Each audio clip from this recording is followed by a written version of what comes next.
You know what? Just 3 weeks ago, a 68-year-old gentleman walked into my office. His name is Don Armando, a man who spent his entire life working in construction here in Monterrey. A tough guy, the kind who never complains about anything.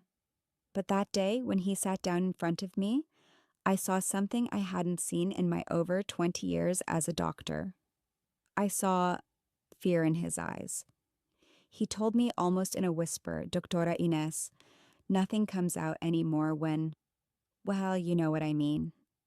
And that's when I knew I had to share this with more people. If you're a man who's noticed that during climax, semen doesn't come out like it used to, or maybe nothing comes out at all, I need you to listen to me very carefully. What I'm about to tell you today could completely change your intimate life. Look, Don Armando told me he'd been living with this for almost 6 months. 6 months keeping the fear to himself, not telling his wife, thinking maybe he'd just gotten too old, that this is how things are when you age. Why bother the doctor? He said to me. And there's the problem, gentlemen. That's silence that's killing us from the inside. Let me explain something very important. What Don Armando was experiencing is called retrograde ejaculation, or dry ejaculation. And before you think, oh, another complicated name I won't understand, I'll make it crystal clear, just like I did for him. Your body is still producing semen, you understand? The problem is that instead of coming out where it should, it's going somewhere else. It's heading toward your bladder. It's like having a street with 2 directions and suddenly someone flips all the signs the wrong way. Now, why does this happen? I'm going to tell you about the 3 main causes I've seen in my office over these years. And I promise that by the end, you'll understand everything perfectly. The first cause is something that seems complicated, but it's more common than you might imagine.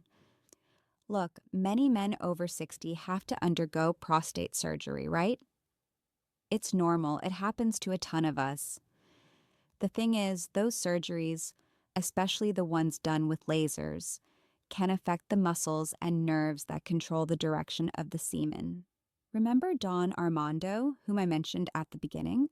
Well, it turns out he'd had prostate surgery 8 months ago, one of those modern green laser procedures.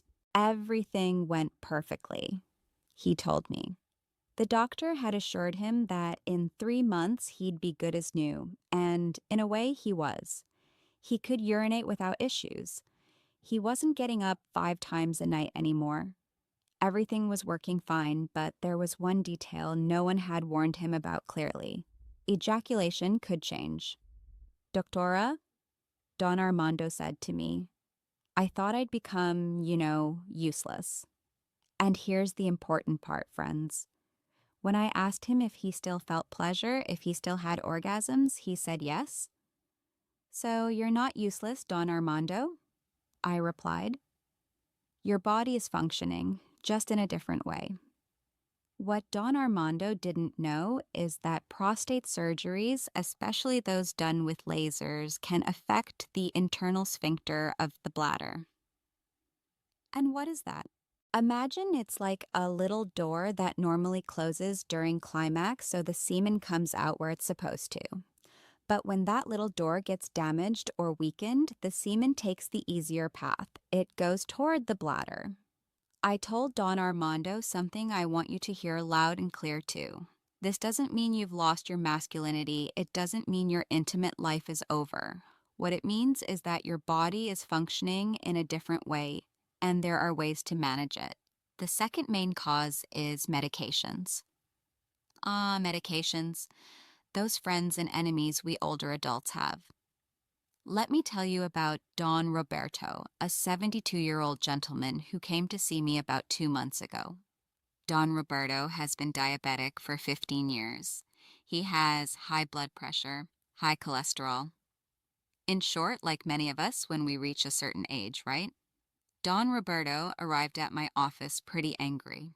Dr. Inés, he said, I've been taking these medicines my cardiologist prescribed, and since then nothing works right down there. When I reviewed his list of medications, it all made sense. He was taking a blood pressure medication called tamsulosin. This medication, which is great for helping with urination, has a side effect. It relaxes that sphincter I was telling you about earlier. But here's the interesting part. Pay attention because this is important. Don Roberto said to me, "So I have to stop the medicine, doctora, because without it, I can't even go to the bathroom properly." And that's where our work as doctors comes in. It's not about quitting everything and hoping for the best. It's about finding the right balance. I changed his dose, talked to his cardiologist, adjusted some things. It wasn't overnight, but within about 3 weeks, Don Roberto was noticing changes. The semen was still coming out less than before, but at least there was something. And most importantly, he understood that he wasn't broken. He just needed to find the right balance with his medications.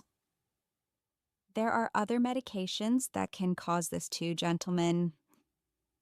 Antidepressants, for example, medications for prostate enlargement, some allergy medications. And I'm not telling you to stop them, not at all. I'm saying that if you're experiencing this, you need to talk to your doctor to see if there are alternatives or adjustments that can be made. Now comes the third cause. This one is really important because it affects a ton of men here in Mexico. Diabetes. Uncontrolled diabetes can damage the nerves throughout your body, including the nerves that control ejaculation. It's called diabetic neuropathy, and it's more common than you think. I'm going to tell you the story of Fernando, a 65-year-old gentleman I met about 6 months ago. Fernando is from Guadalajara, but he came all the way to Monterrey specifically to see me because someone had recommended my office. This guy had been diabetic for almost 20 years, but he never took good care of himself. "Ay, doctora," he said, "one is stubborn, right? You think nothing will ever happen to you?" Fernando told me that at first it was just a little less semen, then almost none, and finally nothing at all. But what worried him most wasn't that. What worried him most was that he'd also lost sensitivity in other areas. His feet would go numb often, sometimes he'd feel tingling in his hands, and during intimate acts, he'd lost a lot of sensitivity too. When I did all the tests, I was honestly concerned. His blood sugar levels were through the roof. His A1C was at 10.5 when it should be under 7. I told him, "Fernando, we don't just have to work on your intimate life. We have to work on controlling your diabetes because if not, this is going to keep getting worse and you'll have more serious problems." And here's the hopeful part, friends. Fernando got serious about it. He started watching his diet for real. Gave up sodas, excess tortillas, all those snacks we love so much. He started walking half an hour every day, took his medications religiously. And you know what? In 3 months, he was seeing changes. It didn't go back to how it was when he was 30. I won't lie to you about that. But it improved a lot. What these extraordinary cases like Fernando's show us is that the male body is more resilient than we think, but it needs us to take care of it, to pay attention to it, to not ignore the signals it's sending. Now, you're probably wondering, "Okay, Dr. Inés, I understand why it happens, but what do I do about it? How do I fix it?" And here's where the good news comes in because there are several things that can be done. First and foremost, you have to go to your doctor. I know many men are too proud and feel embarrassed talking about these things, but understand something. Your doctor has seen it all. Nothing will surprise them. And the sooner you identify the cause, the sooner you can do something about it. When you go to your doctor, they'll check several things. First, your urine. Did you know that after ejaculating, if you have retrograde ejaculation, your urine will look different? If it's cloudier or milkier than usual, it's because that's where the semen your body produced ended up. It took the wrong path. It's like a clue that tells us what's happening. They'll also review your current medications, do tests on your prostate, your testosterone levels, your blood sugar if you're diabetic. All of this to get the full picture. And here's something many don't know. There are medications that can help. There's a medication called imipramine that can help strengthen that sphincter I've been telling you about. It doesn't work for everyone, but for some men, it makes a big difference. There are also other medications like pseudoephedrine that can help in certain cases, but it's not all about medication. Gentlemen, there are exercises you can do. They're called Kegel exercises, and they're not just for women like many think.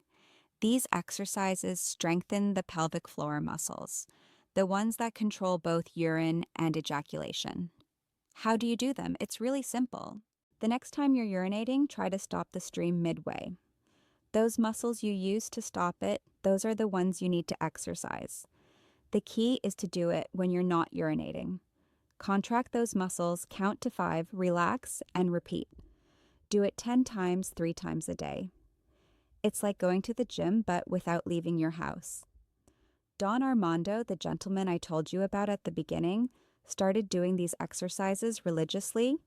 He called me after about 6 weeks and said, "Dr. Inés, I don't know if it's my imagination, but I think it's improving." And it wasn't his imagination. The muscles were getting stronger, and even though he still had retrograde ejaculation, things were better.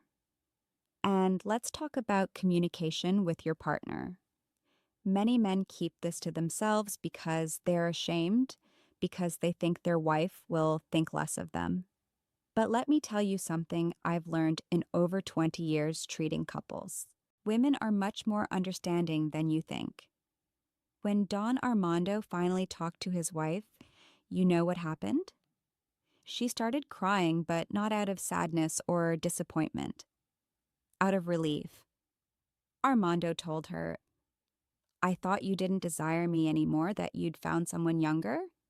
All this time, she'd been making up her own stories in her head when the reality was completely different. And this is something I see all the time in my office. Couples drift apart not because there's a problem, but because they don't talk about the problem.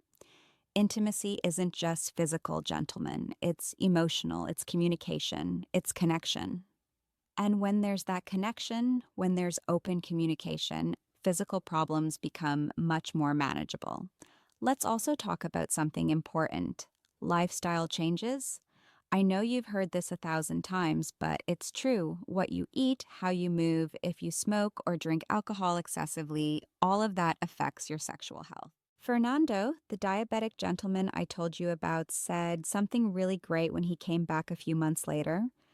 He said, "Doctora Inés, I used to think that eating healthy and exercising was all nonsense, but now that I'm doing it, I realize everything is connected. I control my sugar, I feel better, I have more energy, and yes, it improves down there too." And he's right. The body is like an orchestra. When all the instruments are in tune, when the conductor is focused, the music sounds beautiful. But when one instrument is out of tune, when the conductor is distracted, everything sounds off. Your heart needs to be healthy so blood flows well everywhere. Your nerves need to be healthy so signals transmit correctly. Your hormones need to be balanced for everything to work as it should. And all that comes from good habits: eating well, moving, sleeping enough, managing stress. Speaking of hormones, many men ask me about testosterone. "Doctora Inés, do I need testosterone?" And the answer is, it depends. Not all men with retrograde ejaculation have low testosterone, but if they do, it can definitely be contributing to the problem. Testosterone can be measured with a simple blood test. If it's low, there are treatments available. But, and this is important, testosterone isn't a magic pill that will fix everything. It's part of a comprehensive treatment that includes everything else we've been talking about. Now, let me tell you something that's almost never mentioned. There are cases where retrograde ejaculation doesn't have a complete cure, and that's okay. Not everything in medicine has a perfect solution. But that doesn't mean your intimate life is over. Don Roberto, the gentleman with the medication, still has retrograde ejaculation. We adjusted his meds as best we could, but we couldn't eliminate it completely without compromising his heart health. And you know what? He learned to live with it. In his last visit, he told me, "Doctora, at first it made me really angry. But then I understood that what's important isn't how much comes out. What's important is that I can still enjoy with my wife, that I still feel pleasure, that I still have that connection with her." And that's what I want you to understand, gentlemen. Masculinity isn't measured by the amount of semen you produce. It's not measured by how long you last or any of those superficial things society has drilled into our heads. True masculinity is in how you face problems, how you take care of yourself and your partner, how you adapt to the changes life brings. I have seen men who function perfectly physically, but are terrible partners. And I've seen men with all kinds of health problems who are excellent husbands, fathers, friends. Which do you think is more valuable? I want you to know something else. If you're experiencing this, you're not alone. Studies show that between 20 and 30% of men over 60 experience some degree of retrograde ejaculation. That means if you gather 10 guys your age, probably 2 or 3 are going through the same thing as you. But no one talks about it because we've been taught that these things are shameful, taboo topics. Well, enough of that. Enough silence, enough suffering in secret. This is something that can be discussed, treated, managed, and the more men who speak up about it, the easier it will be for others. I also want you to know that this doesn't affect your fertility in every case. If you're at an age where you're still thinking about having kids, there are options. The semen is still there, it's just taking another route. There are medical procedures that can retrieve that semen from the bladder for fertility treatments. It's not the ideal situation, of course, but the option exists. Let me tell you something else about Don Armando. About 4 months after his first visit, he came back to see me, but this time he was accompanied by his wife, Doña Carmen. They both looked different, more relaxed, happier. They told me they'd started couples therapy, not because they had serious problems, but because they wanted to strengthen their communication. "Doctora Inés," Doña Carmen said to me, "I tell all my friends that if their husband is going through something like this, they should talk, not be afraid, because intimacy is so much more than the physical. It's trust, affection, being there for each other." And Don Armando just nodded, holding her hand. That's what I want for you. I want you to have that peace, that tranquility of knowing you're not facing this alone, that there are solutions, support, hope. So what do you do if you identify with anything I've said today? First, take a deep breath. It's not the end of the world. Second, make an appointment with your doctor. Write down when you started noticing the changes. What medications are you taking? Any other symptoms you've noticed? The more information you have, the better. Third, talk to your partner. I know it's scary, I know it's uncomfortable, but I promise the relief you'll feel after talking is worth every second of awkwardness. And fourth, be patient with yourself. Changes won't happen overnight, but with the right treatment, the correct lifestyle changes, your partner's support, things can improve a lot. And if after all this you discover that retrograde ejaculation is here to stay, remember what I told you. It doesn't define who you are. It doesn't define your worth as a man, as a partner, as a person. What defines you is how you face the challenges life throws at you. Look, I've been doing this for over 20 years. I have seen it all. I've seen men destroyed by things much smaller than this, and men flourish despite much worse problems. You know what the difference is? attitude, the willingness to seek help, the courage to talk about what's happening. Men like Don Armando, Don Roberto, Fernando, they're not superheroes. They're regular men who decided not to stay silent, who decided to seek solutions instead of resigning themselves. And they've all told me the same thing. I wish I'd come sooner. I wish I hadn't kept this to myself for so long. Don't be like them in that way. Don't wait months or years to seek help. The sooner you act, the more options you'll have. Medicine advances every day. There are new treatments, new procedures, new research, but none of that will help if you don't take the first step. And the first step is recognizing there's something to address, accepting you need help. It's understanding that asking for help doesn't make you weak. It makes you smart, brave, because it takes more courage to admit something's wrong than to keep pretending everything's fine. So if you're reading this and felt identified, I want you to know I'm here to help. My office is open to you, and if you can't come see me, find a doctor in your city, someone you trust and can talk to openly. Don't let fear or shame rob you of years of happiness. Don't let silence destroy your relationship with your partner. Don't let ignorance make you think this is normal and there's nothing to do. Because there is something to do. There's always something to do. And remember this. Being 60, 70, 80 years old doesn't mean your intimate life is over. It doesn't mean you can't enjoy your partner anymore. It doesn't mean you've lost your masculinity.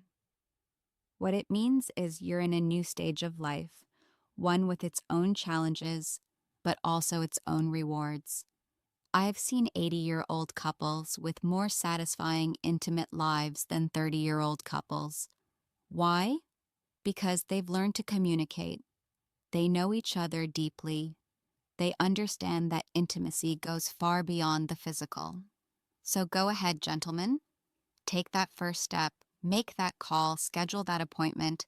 Talk to your partner. Start those exercises. Change those habits. Do what you have to do. But do it because you deserve it. You deserve to feel good. You deserve a satisfying, intimate life. You deserve to be happy. And if anything I said today helped you, if you felt less alone, if it gave you hope, then my job is done. Because that's what I want. For no man to feel alone in this. For everyone to know there's help available, there are solutions, there is hope. Take good care of yourself and remember, health comes first, but happiness matters too. And you can have both.